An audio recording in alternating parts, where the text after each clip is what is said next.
Have you ever said something in anger and regretted it the moment the words left your mouth? Anger can be like a wildfire, spreading quickly, burning everything in its path, and leaving behind only damage. It ruins relationships, steals our peace, and clouds our clarity. And yet, it often feels so automatic, so justified in the moment. But what if I told you that anger doesn't have to control you? Today, let's explore how to master anger before it masters you, drawing from the timeless wisdom of the Buddha and practical steps you can start using today.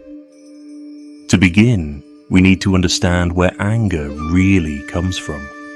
Most of the time, anger isn't the root emotion, it's a mask. Behind it, we often find pain, fear, insecurity, or a sense of injustice. We get angry when someone doesn't treat us the way we expect, when we feel disrespected, unheard, or powerless. The Buddha taught that anger arises from attachment to our ego, our desires, or how we believe things should be. When life doesn't align with our expectations, we react. Think about a time when someone cut you off in traffic. The situation lasts only a few seconds, but we might carry that anger for hours. Why? Because deep down, we believe, they shouldn't do that to me. The ego takes it personally. Understanding this helps us take the first step, seeing anger not as something to obey, but as something to observe. The Buddha once said, "Holding on to anger is like grasping a hot coal with the intent of throwing it at someone else. You are the one who gets burned." This quote may sound simple, but it holds a powerful truth. When we cling to anger, it poisons us far more than the person we're angry at. Anger is natural. It will arise. But we don't have to fuel it. The goal isn't to suppress anger, but to see it clearly for what it is, a passing emotion. The more aware we become, the less likely we are to be controlled by it.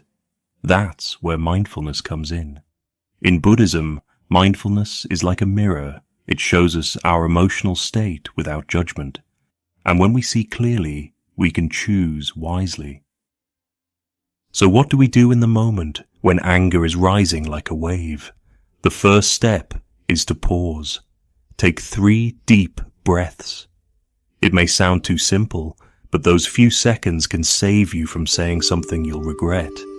This is known as the sacred pause. It's the space between what happens and how you respond. And in that space, you gain your power back. Instead of reacting on autopilot, choose to observe, I'm feeling angry. I don't have to act on it. This short pause is often all we need to shift the outcome entirely. Once you've paused, gently ask yourself, what am I really feeling right now? Sometimes it's not just anger. It might be sadness, fear, shame, or a sense of being unheard. When we go deeper, we can respond to what's actually happening, instead of just fighting what's on the surface. The Buddha taught that emotions are like waves. They rise, they peak, and they fall. If we don't cling to them, you are not your anger, you're the sky, and anger is just the passing storm. Imagine sitting by a river and watching leaves float by. That's what observing anger can be like. You don't have to jump in, just watch it flow past. Now that you've paused and looked deeper, the final step is to respond intentionally. Maybe it means walking away. Maybe it means speaking, but with calm and clarity. Maybe it means doing nothing and simply allowing the emotion to pass. In Buddhism, there's a practice called metta, loving kindness. It teaches us to respond with compassion, not just to others, but to ourselves. There's a story of a monk who was insulted by a man every time he passed through the village. One day, the monk turned to the man and said gently, "If someone offers you a gift and you do not accept it, to whom does the gift belong?" The man was confused. To the giver, of course, he said. The monk smiled. Then, I do not accept your anger.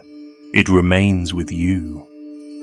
This is the power of compassion with boundaries, of choosing peace, not passivity. Controlling anger isn't about mastering one moment.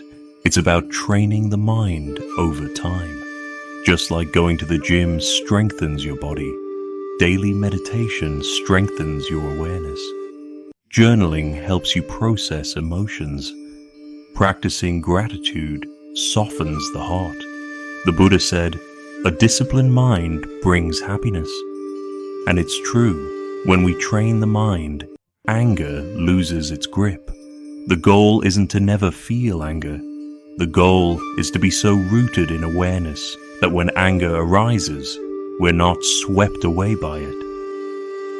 So the next time you feel that familiar heat rising in your chest, remember, you don't have to react. You can pause, you can breathe, you can choose peace. You are not your anger. You are the awareness that sees it. And with that awareness, you have the power to transform it. If this message resonated with you, consider subscribing to the channel. Share this video with someone who needs it, and let us know in the comments. What helps you stay calm when you're angry?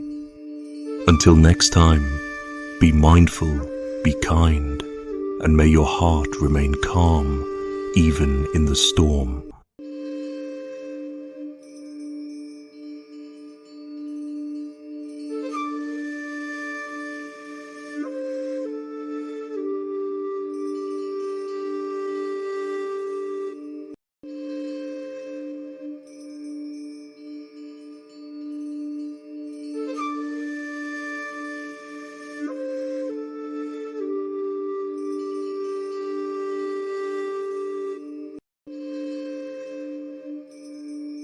Subscribe to my channel